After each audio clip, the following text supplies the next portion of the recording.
There's a house tucked into the rolling hills of Wiltshire, England, that most people have never heard of, and yet it may hold the key to understanding everything happening inside the British royal family right now. It sits in the ancient village of Lecoq, a property so old it traces its roots back to the Norman conquest. It has 12 acres of gardens that Queen Camilla has tended with her own hands for nearly 30 years. It has 6 bedrooms, a swimming pool, stable blocks, and views across the River Avon that have been described as breathtaking. It is the one place on earth where, by all accounts, the Queen of England has ever felt completely, utterly free. And in late February of 2026, land registry documents confirmed something that sent shockwaves through royal watchers across the world. Camilla had signed it away. Not sold it, not put it on the market. Signed it away, quietly, discreetly, with almost no public announcement, transferring the ownership of Ray Mill House out of her name and into the names of representatives acting on behalf of her 2 children, Tom Parker, Bowles, and Laura Lopes. The transaction appeared in land registry records, bearing a stamp from March 2026, and within hours of the news breaking, the question on every royal commentator's lips was the same. Why now? Why this? And what on earth had Prince William said to make it happen? To understand why this single property transfer has detonated such an explosion of speculation, you have to go back to the beginning, not just to 1996, when Camilla first purchased Ray Mill House for $850,000 following her divorce from Andrew Parker Bowles, not just to the years she spent there rebuilding her life, raising her children in those sprawling gardens, learning to exist outside the suffocating scrutiny of the British press. You have to go back to the agreement that was struck before Camilla ever agreed to become queen. Because Ray Mill House was not simply a property, it was a condition, it was a non-negotiable term in the private understanding between Camilla and Charles before they walked down that aisle at Windsor Guildhall in April 2005. She would become his wife. She would take on the duties, the scrutiny, the weight of the institution. But she would keep Ray Mill House. She would have one place, one single place on earth that belonged entirely to her, where she could, as a close friend once told The Telegraph, literally and metaphorically kick off her shoes and be herself. A place where she could slope around in dirty jeans without being monitored, where she could garden without cameras, where she could be not the Queen of England, but simply Camilla. That was the deal.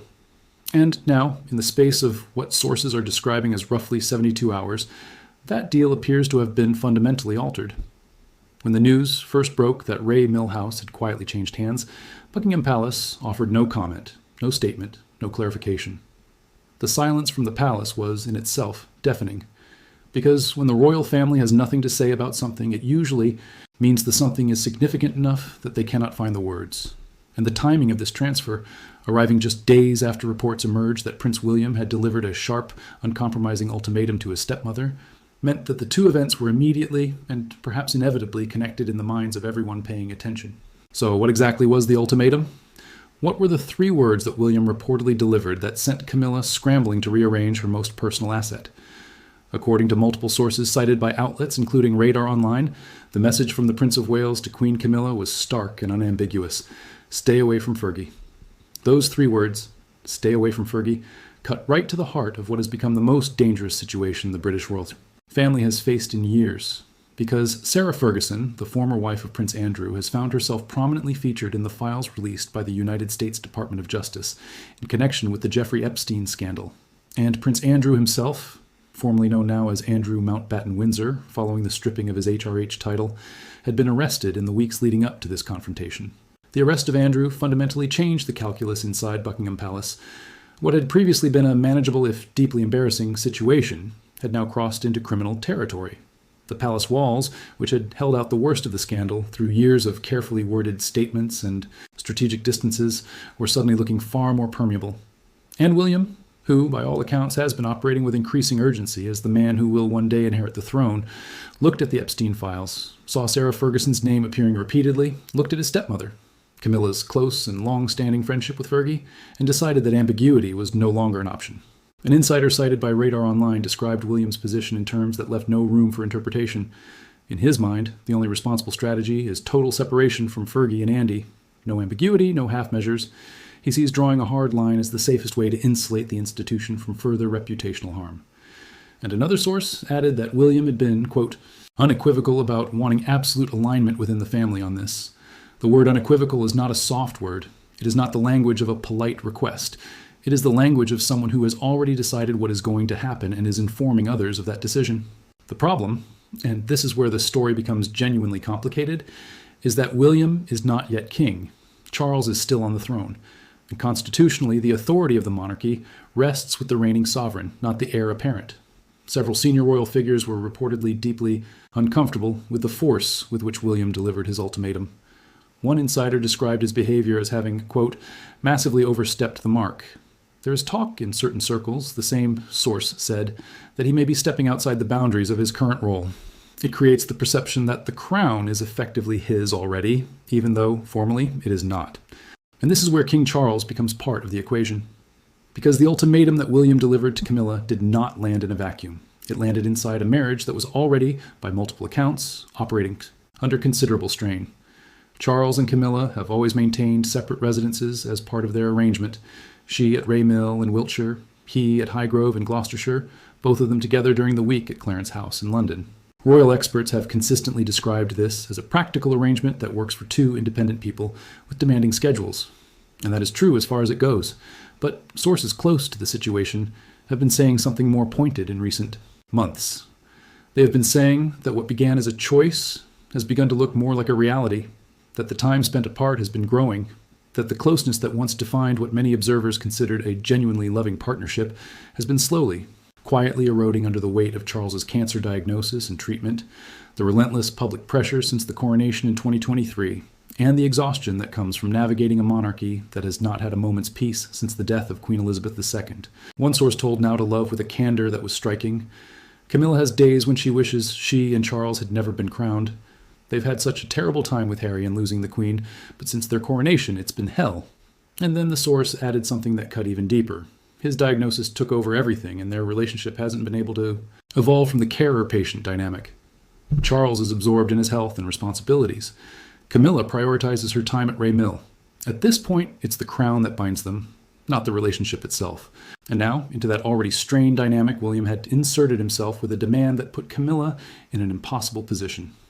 Because Camilla's friendship with Sarah Ferguson is not new. It is not casual. These are two women who have known each other for decades, who have both navigated the most brutal conditions that the British press and the British public can inflict on a woman connected to the monarchy, and who have found in each other a kind of solidarity that is not easily discarded on instruction.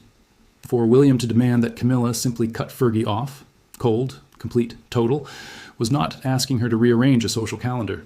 It was asking her to dismantle a relationship that had helped sustain her through some of the most difficult years of her life. And yet, the power dynamics in play here are extraordinary.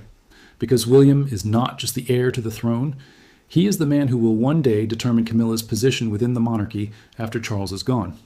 He will decide whether the Queen Dowager has a meaningful role, a ceremonial role, or no visible role at all. He will control the institution that Camilla has given the last decades of her life to serving. His opinion of her matters in ways that extend far beyond the present moment. And when William says, "Stay away from Fergie," what Camilla hears, whether he intends it this way or not, is a reminder of exactly how precarious her position within this family truly is.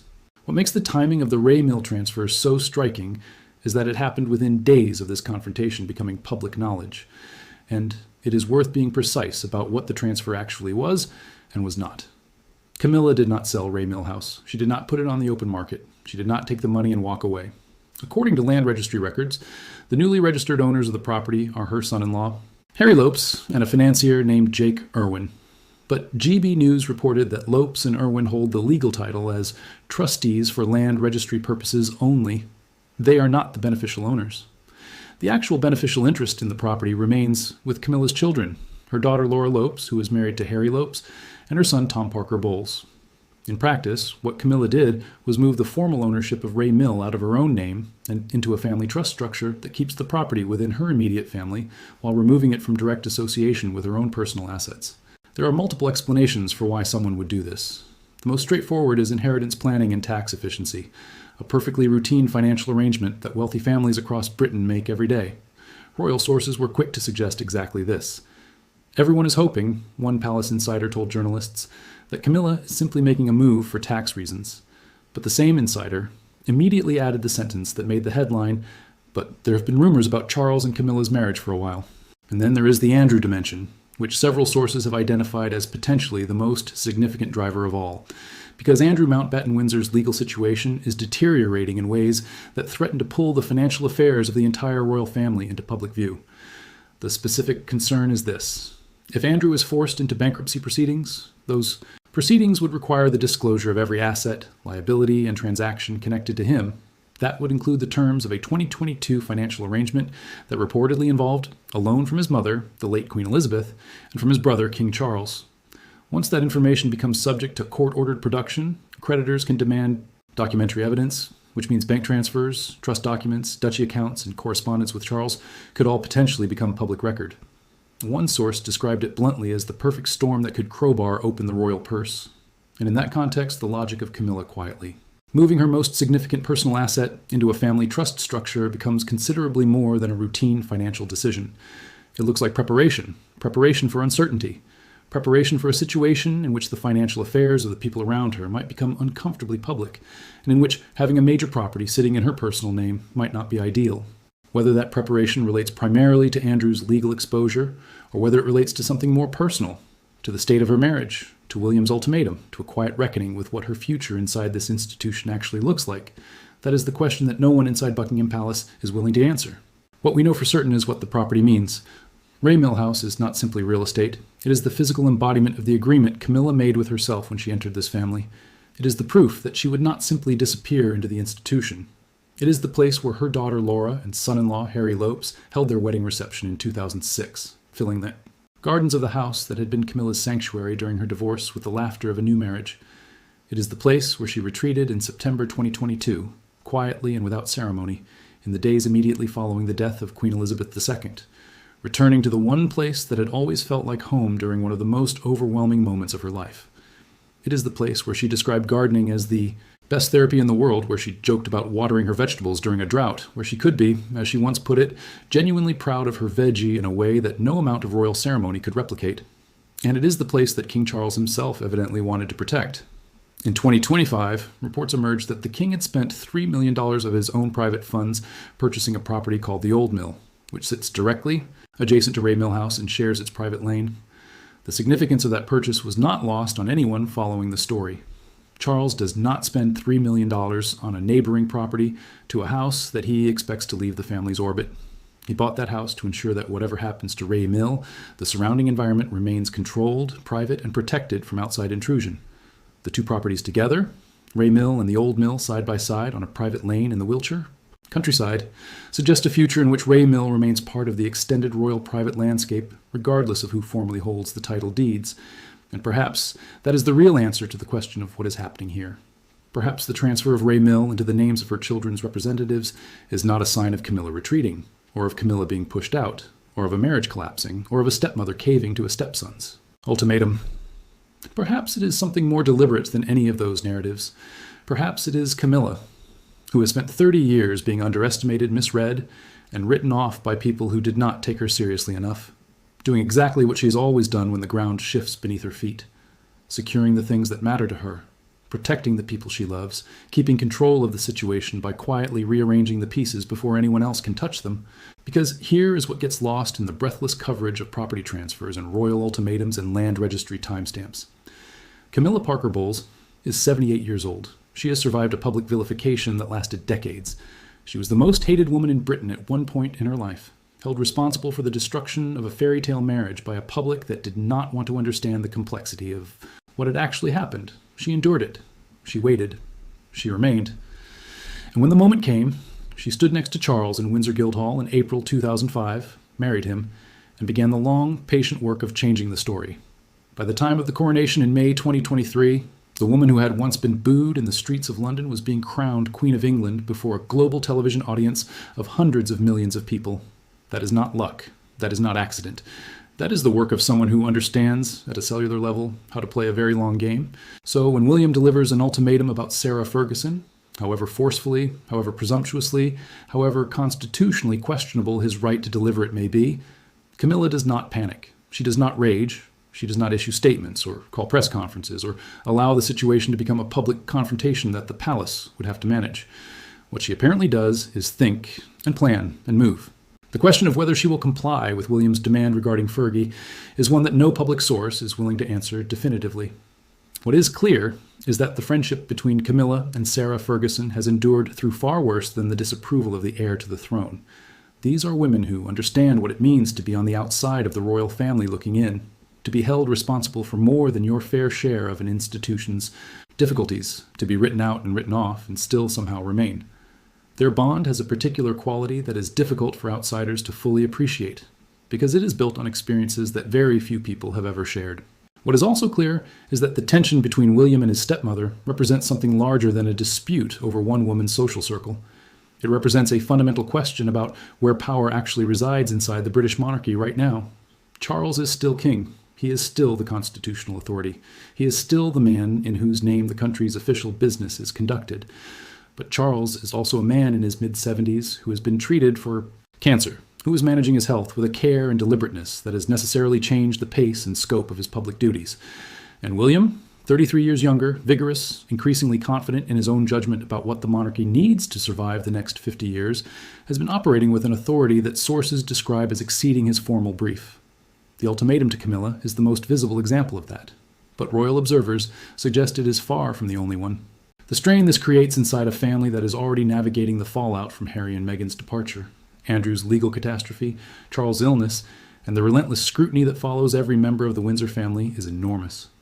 And the person sitting at the intersection of all those pressures, between a husband who is ill and absorbed in crisis management, a stepson who is increasingly acting as though the crown is already his, and a former sister-in-law whose name now appears in Department of Justice files, is Camilla, 78 years old. With a signed and stamped land registry document showing that Ray Mill House now technically belongs to her children. Whether you read that as surrender or strategy depends entirely on how well you understand the woman, and most people, even now, do not understand her well enough. What the coming months will reveal is whether William's hardline approach to the Fergie situation actually achieves what he intends, whether it successfully insulates the institution from the Epstein fallout, whether it demonstrates the kind of decisive leadership that the monarchy will need when the crown eventually passes to him, or whether it simply creates new fractures in a family that is already struggling under the weight of old ones. The relationship between a future king and his stepmother is not one that resolves neatly. It is not one that can be tidied up with an ultimatum, however firmly delivered. It is a relationship that will have to find its equilibrium over years and decades, through 1,000 unrecorded conversations and 1,000 small accommodations, and 1,000 moments that never appear in land registry documents or radar online exclusives. And Ray Mill House will sit in the Wiltshire countryside regardless of what happens. The gardens will still need tending. The cypress tree that Camilla applied to Wiltshire Council to remove, for which the Lecoq Parish Council noted no objection, with the final decision resting with the council, will either come down or it will stay. The River Avon will still run past the property with the breathtaking views that have barely changed since the Norman conquest. And somewhere in the arrangement between Camilla, her children, and a house that has held 30 years of her life, there's a quiet defiance that no three-word ultimatum can entirely reach. She did not sell the house. She kept it in the family. She made sure that when the dust settles, from Andrew's legal exposure, from William's ambitions, from Charles's health, from all of it, there will be a place in Wiltshire where her daughter and son can go, where her grandchildren can run in the gardens, where the vegetables she has always been so proud of can still be grown by someone who carries her blood, where the memories of 30 years of a life that was, despite everything, genuinely and fully her own, are still intact in the walls of a Norman-era property on a private lane in Lecoq. That is not a woman who has been beaten. That is not a woman who has surrendered. That is a woman who has spent a lifetime learning that the most important moves are the ones you make quietly, in documents that most people never read, in property transfers that go through on a Thursday afternoon with almost no fanfare, in arrangements that look like paperwork until you understand what they actually mean. The three words were delivered, the document was signed, and Camilla Parker Bowles, Queen of England, moved on to the next chapter, in exactly the way she has always moved through the most difficult moments of her extraordinary life, without a word, without a scene, with her children's names on the deed and her eyes on what comes next. End of script, approx. 4,500 words. There is one more dimension to this story that has received far less attention than it deserves, and it may be the most important one of all. It is the question of what Camilla's children, Tom Parker Bowles and Laura Lopes, actually think about everything that has happened. Because in the public conversation about Ray Mill, about William's ultimatum, about the state of the Charles and Camilla marriage, the two people who now technically have the biggest stake in Ray Mill House have said almost nothing, and that silence is deliberate. Tom Parker Bowles is a food writer and critic with a public profile that has nothing to do with the monarchy. Laura Lopes lives a life that is studiously private, emerging occasionally for family events, but never for interviews about the internal dynamics of the royal household. They have always been, in the most careful and intentional sense of the word, separate from all of it. And yet they have been drawn in. The land registry shows their representatives as the new owners of Ray Mill. Whatever their mother is navigating inside the palace, whatever pressure she is under from William, whatever financial restructuring she has decided is necessary in light of Andrew's situation, Tom and Laura are now legally connected to it in a way they were not before February 2026. Their names are on the document, at least through their proxies. The house that their mother retreated to during her divorce, where they grew up in the summers, where their mother gardened and cooked and was simply mum without any of the royal apparatus, that house now belongs to them in the most formal legal sense. Whether that feels like a gift or a burden or both is something only they know. What it tells the rest of the world is that Camilla was thinking about them when she made this decision. Not about the monarchy, not about William, not about Charles, about her children. Which is, when you strip away everything else, the land registry stamps, the Epstein files, the ultimatums, the speculation about divorce, exactly the kind of thing that a mother does. You protect what you love. You make sure it ends up in the right hands. And you do it quietly before anyone else can interfere. The relationship between Camilla and the Parker Bowles children has always been one of the more genuinely warm and functional elements of an otherwise complicated family constellation. When Laura married Harry Lopes in 2006, the wedding reception was held at Ray Mill, a deliberate, meaningful choice that said everything about what the house represented for that family. It was not a royal venue. It was not a palace or castle or property associated with official duties. It was Mum's house, the place she had built her post-divorce life, the place that had held all of them through the years before Charles and during the years of Charles and would hold them still. Holding the reception, there was Laura's way of planting her family's future in the same soil that had sustained her mother's recovery. Now, 20 years later, the soil belongs to them. And the woman who planted it is standing in a palace, navigating a confrontation with a prince who will one day be king, making decisions with the patience and precision of someone who has always known that the most important things in life are not the ones that make the headlines. They are the ones that survive them. The British monarchy has weathered extraordinary upheavals in its long history. It has survived wars and abdications and scandal and the relentless, accelerating pressure of a media age that previous generations of royals could not have imagined. What it has never been particularly good at is the quiet work of the people on its margins. The women especially, the step-parents and the exes and the in-laws and the ones who were never supposed to be there but ended up being absolutely essential. Navigating the institution's demands without losing themselves entirely in the process. Camilla lost herself for a long time. The public hated her for years. The tabloids were merciless. The portraits were cruel. There was a period not so long ago when it genuinely seemed possible that this woman would spend the rest of her life defined primarily by the role she had played in the destruction of the Wales marriage. That the kindest possible future available to her was quiet invisibility, a graceful fade from public life, a country house in Wiltshire where she could tend her garden in peace. Instead, she became queen. Instead, she stands in the most photographed position on earth and handles it by all accounts with a composure and a wry wit and a down-to-earthness that has won over even those who spent years despising her.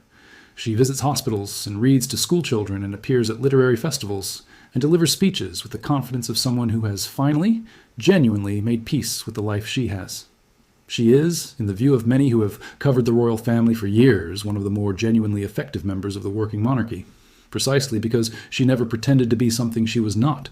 And now, with everything closing in, William's demands, Andrew's catastrophe, Charles's health, the financial speculation, the divorce rumors that palace sources have not been particularly vigorous in shooting down, she has done what she has always done in the moments that mattered most. She has been practical. She has been quiet. She has been strategic in the way that only someone with 3 decades of experience surviving impossible situations can be strategic. And she has made sure that whatever happens next, the house in Wiltshire, her house, the one she bought with her own money in 1996, the one with the gardens she tends and the vegetables she is so proud of, and the views over the River Avon that have sustained her through everything, that house is going to be all right. Her children are going to be all right. And Camilla Parker Bowles, Queen of England, will face whatever comes next from a position that is, in the most important ways, entirely her own. The ultimatum was 3 words. The response was a land registry document. And in the long, complicated, endlessly fascinating story of this woman's life, that might just be the most eloquent thing she has ever said.